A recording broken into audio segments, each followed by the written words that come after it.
So today we're going to be comparing two ground vehicles. I guess you can call them vehicles. The Greycat ROC and the ATLS Geo. At first glance, this seemed like a no-brainer. It seemed like the Geo was going to win hands down. But as I actually started to use them, my opinion changed a little bit. Let's jump into the details. First up, we have the design and the aesthetic, and we'll start with the ROC here. Kind of what you would expect from a little tiny buggy that is meant for mining.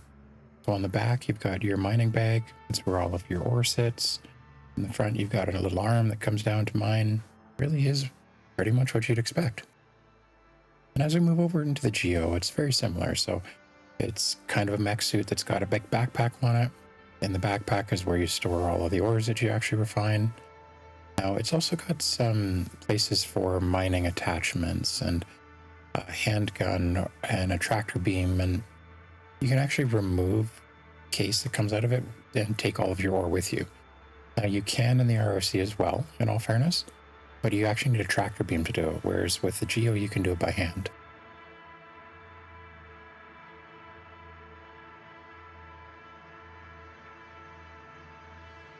As you jump into the ATLS Geo, it works a lot like the original ATLS, the cargo mover with the tractor beam.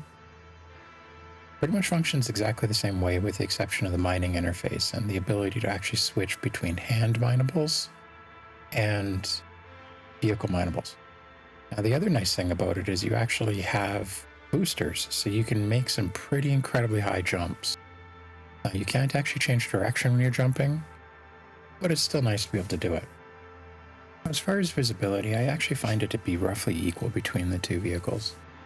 I do find that the ROC has a little bit worse visibility, especially to the right-hand side with the big arm that comes down, but it really isn't that much different. Now, jumping into the performance and capabilities of the two, this is where things actually get really interesting to me.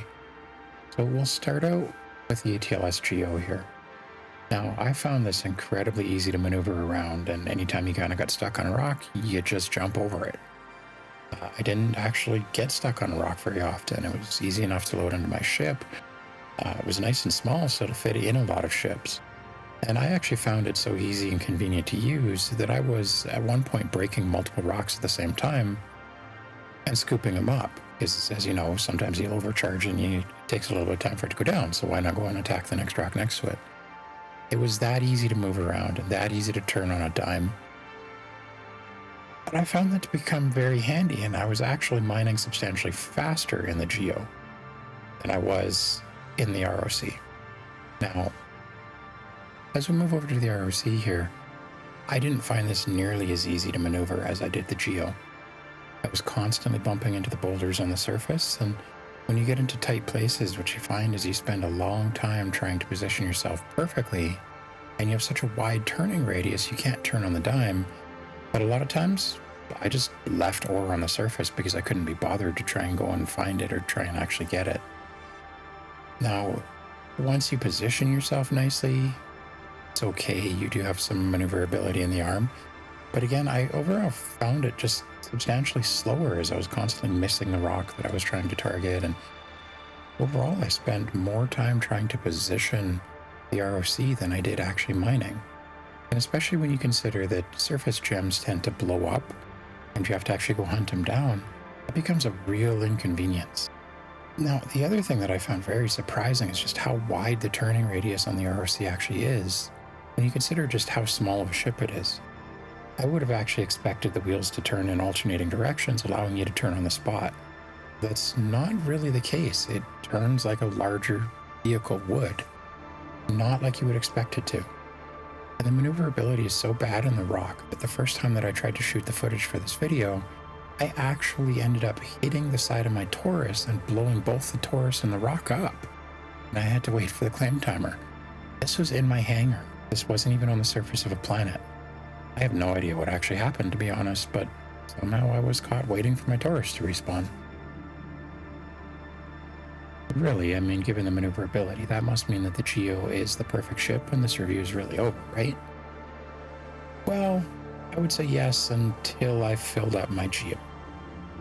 The Geo actually holds 10 Centa SEU. Now, I'm pretty sure that's a term you've never heard before, because the first time I ever saw it was actually tonight recording this video. What that really means is that it holds 1/10 of an SCU. So one of those small SCU containers, it would take 10 Geos to fill up that small SCU container. Now, by comparison, the ROC actually holds 1.2 SCU, meaning that the ROC can for some reason hold 12 times more ore than the Geo does. Now, to me, I'm pretty sure they're going to end up readjusting the Geo at some point, because believe it or not, you can actually hold more in most backpacks than you can in the backpack of the Geo. Like, it's very strange to me on how small it is, considering it is a motorized suit. But as it stands today, it'll take 12 times as long to fill up a ROC as it will a Geo. And that makes a big difference, especially if you're going far away from your ship or you're constantly having to swap bags. I actually found, sitting right beside my ship here in this example, I actually found the Geo to be very restrictive. And what I actually ended up doing, just for this video, was I used the Geo to break all of the rocks, and then I went around with the ROC and collected anything that I couldn't get in the Geo. Now, you can always have an SCU container or two nearby. You can actually empty out the backpack, walk over to your ship, drop it in the storage container, come back, and do your thing. But I found the convenience in the ROC to be that much better, that it is not that clear cut.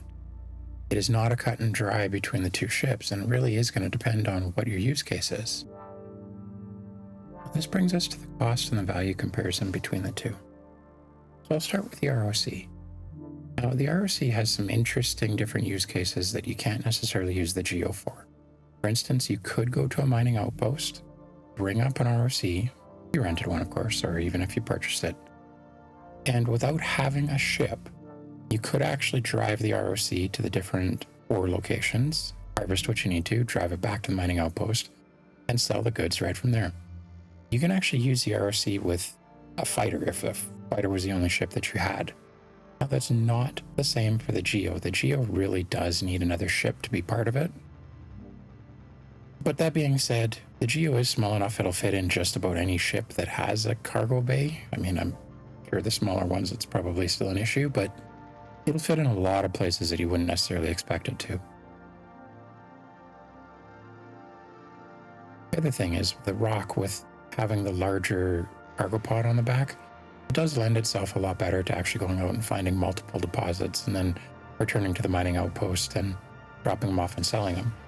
Now, in a ship, you can also still take that mining pod off, the cargo pod on the back, and you can actually swap it out with a new one, which really does mean that in both cases with the Geo and the ROC, you actually do theoretically have an infinite amount of storage that you could have if you had another ship nearby to swap out your backpack. But I do find that if I was going to go to a mining outpost, the last thing I want to be doing is trying to swap out that backpack or driving all the way back. Now, as far as the cost to operate the ROC, yes, I believe you do have to actually refuel it.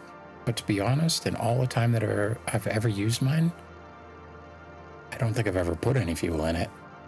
So I'm not even 100% sure if that works in this patch. Now, moving back to the ATLS Geo, as far as the cost to operate it, it is actually battery powered, but the batteries don't do anything until the engineering comes into the game. So right now you get to run it for free. Now, that's great news, but unfortunately with a smaller backpack size, you really do need that ship to accompany you. So you do have the cost of operating your ship and flying it around, whereas that isn't necessarily the case with the ROC. But to be honest, most people do. They throw the ROC in the back of their horse or whatever. They fly around finding the good deposits. They land, they harvest them, they load back up, and they go. So in that case, I would say both of them are probably about the same, realistically, depending on your use case. But realistically, I think they're both the same. Now, where the Geo really shines is actually in cave mining. The Geo has the ability to use a high and a low fracture mode. That means that it's actually capable of doing hand mining as well as vehicle mining.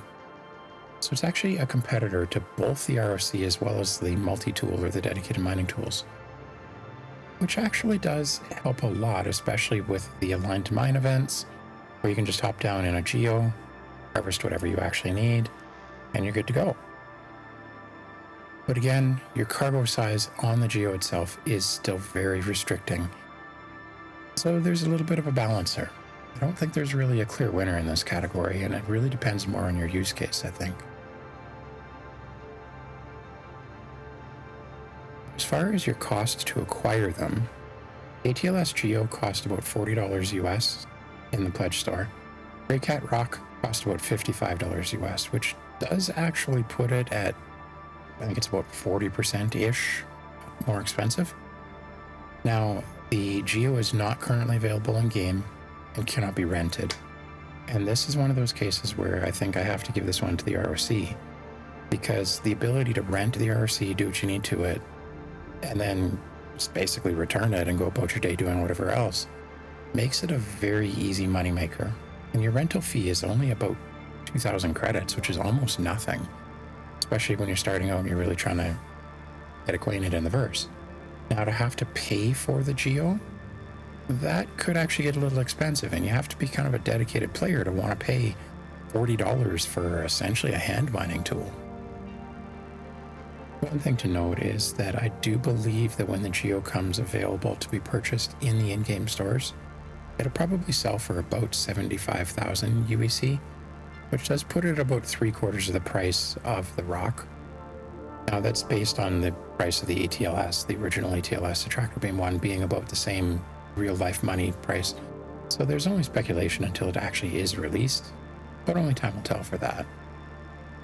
So, what's better, the ROC or the Geo? To be honest, like most of the ships that I compare between each other, I really do think this depends upon your use cases for the specific ship. If you're planning on wanting to mix up and do some cave mining, but also some surface mining, if you just generally want to have fun doing your mining and kind of move around a lot quicker, I'm going to say that the Geo is probably the way you want to go. Now, if you want to be a dedicated rock miner, you know what? The ROC might be the way to go. Just with the ability for you to actually mine from mining outposts and not really needing that ship. Now, the other main thing to consider is that right now, as it stands for the Align and Mine, Geo is only purchasable for real money. I know that can turn a lot of people off, so I would say if you're purchasing in game, the ROC is obviously the way you have to go. With that being said, to be honest, I really enjoyed bombing around in the Geo. It's one of those things that every now and again, when I don't know what to do, I'll actually take it out and jump around my hangar just for the fun of it. This has been another ship comparison between the ATLS Geo and the Greycat ROC. See you next time.